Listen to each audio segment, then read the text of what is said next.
Good morning, good evening, good afternoon, wherever you might be in the world, and welcome to my channel, or welcome back if you've been here before. My name is mhara.starling, I'm a Welsh folk witch, and here on my channel we discuss all things to do with Welsh Celtic paganism, Welsh folk magic, and anything to do with Welsh folklore, mythology, and magic in general. If you don't know who I am, my name is mhara.starling. I'm originally from a little village called Aberfraw on Ynys Môn, the Isle of Anglesey in North Wales. Over the past year, I've been on a journey of sharing the magic of the landscape which I grew up on with the world. I'm a native Welsh speaker and I love everything to do with Wales's traditions of lore and magic. And I share them here as well as across my other socials. If you don't already follow me on TikTok, Twitter, as well as the other socials that I have, do check the links in the description below. I'm also an upcoming author with my new book, Welsh Witchcraft, A Guide to the Spirits, Lore and Magic of Wales, releasing in February of 2022 and available for pre-order now. But today we're diving into one of the deities of Wales, specifically a rather enigmatic magician. Today we're talking about Gwydion. Gwydion is a character who is featured in the Mabinogi, a Welsh collection of the myths and legends and literature of Wales. Gwydion is described as a magician, and he has an uncle called Math, who is also a magician. When it comes to revering, honouring, venerating, or working with deities within a modern context as a magical practitioner or a Celtic pagan, Gwydion is likely one of the best ones you can go for in order to learn more about being a magician and working with the magic of the land. Gwydion and Math are probably the two most renowned sorcerers or magicians from the bodies of Welsh literature and legend. Now, this video was inspired by a comment from somebody who said that they want to learn more about Gwydion, but they feel like all the information they find online and in books are just regurgitations of the same thing over and over again. Now, I might regurgitate a lot of that information because this video hopefully will be a generic guide for anyone who wants to learn more about Gwydion. But I will also go into who Gwydion is for me and who also Gwydion is for Wales today. So I will try and present as much as I can about Gwydion here, but this will be a general introduction to Gwydion, so I might end up going over some information that you already know. Let's start with the texts themselves. Who is Gwydion when it comes to the Mabinogi and the Welsh tradition of literature and lore and legend? So of course you can find the stories of Gwydion in the Mabinogi, which you can find an English translation of easily online. Specifically, he is probably most well known for his role in the story that also includes figures such as Aranrhod, Lleu Gyffes and Blodeuedd. I'm sure you all know the story of the birth of Lleu Gyffes, but in case you don't, basically, Aranrhod, another figure from Welsh mythology, was having her virginity tested, and she was ordered to step over a magic wand in order to test whether or not she was, pure. The moment she stepped over the magic wand, 2 children instantly birthed from her womb. One of these children slithered into the sea.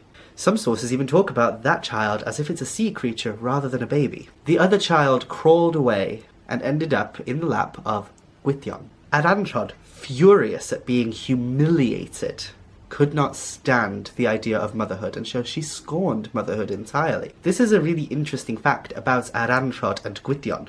There is some interesting gender play going on here in this story.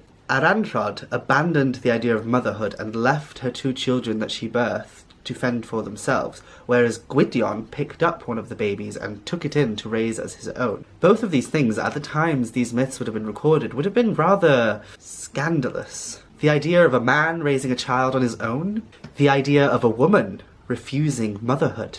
It's one of the few gender themes that we can see in the Mabinogi, and it's interesting that even the other themes of gender tend to correlate around Gwydion, so it's almost like he has something strange going on with gender, but we'll get into that when we do a video on gender within Welsh mythology. Now, to cut a long story short, Aranrhod ended up putting a curse on that child that Gwydion would raise.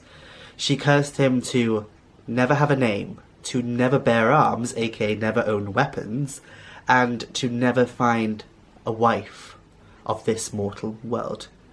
Now, Gwydion, being a very proficient magician, ended up breaking all 3 of these curses, or tongue-heads, as they're called in the myths. Finally, as an act of magic that is probably one of the most revered and well-known acts of magic in the Mabinogi, because Lleu could not have a wife of this mortal world, Gwydion created, with help from Math, a wife made of flowers.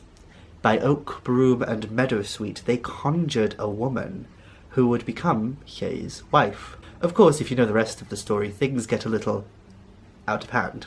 They created a woman out of flowers, assuming that that woman would just bow down and do exactly as she was made to do. When the flower maiden abandoned Lle as a wife, Gwydion punished her by transforming her into an owl. So as we can tell from the myths and legends that Gwydion derives from, he's a very skillful magician. He's able to do quite marvellous and magical things via his magical competency. He practices a lot of this magic with the use of a magic wand, a tool that we see a lot in Welsh mythology. Throughout the myths and legends, Gwydion is quite childlike and foolhardy for a magician. He jumps into situations and does things without really thinking about them, or thinking of the consequences that might come of them, as happened with Blodeuedd, the Maiden of Flowers. Personally, I see Gwydion as the perfect magical or spiritual ally to aid us if we are learning magic, specifically, to avoid being as foolhardy as he is, to stop and think and really contemplate on how our magic might work and affect the world around us, and what might be the consequences of the magic that we cast. Calling upon Gwydion as a magician or a Celtic pagan or a witch aids us in enhancing our magical competency, understanding our connection with the intrinsic web of Welsh and Celtic magic that we can tap into. Gwydion is also deeply associated with trees. His name, etymologically, might mean the caller of trees. In Cat Godei, the Battle of the Trees, a famous Welsh poem, Gwydion is described as conjuring and controlling an army of trees. And so, beyond being a magician who can aid us in enhancing our magical competency, he can also help us with connecting with the natural world via trees. He understands and calls to the various qualities and virtues of trees, and the Cat Godei is a beautiful poem to help us understand the lore surrounding some of the trees that grow in Wales. Gwydion can aid us in deepening our connection to understanding the virtues of trees. If you're a Celtic pagan, a practicing witch, or a magician who wants to connect to the spirit of Gwydion, what are some ways that you can do that? Well, first and foremost, study. Learn and grow your scholarly approach to magic. Look at the lessons that Gwydion can teach us, the flawed attempts he had at practicing his magic. How can you do it better? How can you sit and contemplate and think things through before jumping in and rushing into things? A core tenet that you find throughout a lot of the lore of the of magic, I suppose, in Wales, is this idea of being studious, scholarly, and well learned in the crafts that you are practicing. I despise it when people say that they don't need books, that they don't need to research and learn beyond their own experiences. Your own experiences are deeply important, but the gods, guides, and also the historical magical practitioners of Wales, the ones that I look to for inspiration, they were very learned people. They understood their craft quite intently. This is true for Gwydion as well as Cynithwen. They are all very proficient and competent in their craft. And so I see it as a testament and a devotional practice to research, learn and study in their name. You can also connect to the magic of trees, learn about the trees in your area, learn about their qualities, their virtues, and also just their natural biology, their makeup. Just as the magicians of Welsh mythology carry a wand, you too could carry a wand. This is the wand that I currently use in my practice, and it is made of helig, willow, and so it is the perfect tool to aid with divination as well as deceit and deception. The perfect wand to aid in glamour magic, transformative magic. Wands in general are seen as symbols of transformation throughout Welsh myth. They literally aid in transforming one thing into another, as was the case when Gwydion transformed a heap of flowers, oak, broom and meadowsweet, into a woman. Or transform that woman later on into an owl. So those are the core things that I take note of when it comes to Gwydion. That is his connection to gender roles and how he deviates from expected gender roles in a lot of the myths that he features in. His proficiency and competency in magic, but also his foolhardiness and the way that he jumps into things without really thinking them through or the consequences. And of course, his connection to trees. Whenever I utilize anything to do with trees in my practice as a witch, I call to Gwydion for aid and comfort. He helps inform me when it comes to trees.